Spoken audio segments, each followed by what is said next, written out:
Pues muy orgullosos de recibir este premio, ¿no? Y que se premie a una acción tan novedosa como es la utilización de generadores de contenido por parte de una marca más tradicional y una marca de gran consumo como es la leche, ¿no?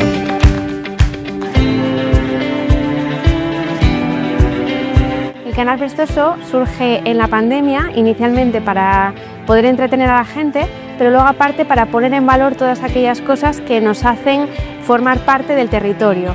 Pues agradecer a Cruz de Calidad que nos haya otorgado esta distinción del canal Prestoso, que lo que quiere realmente es poner en valor todas las cosas bonitas que tiene Asturias.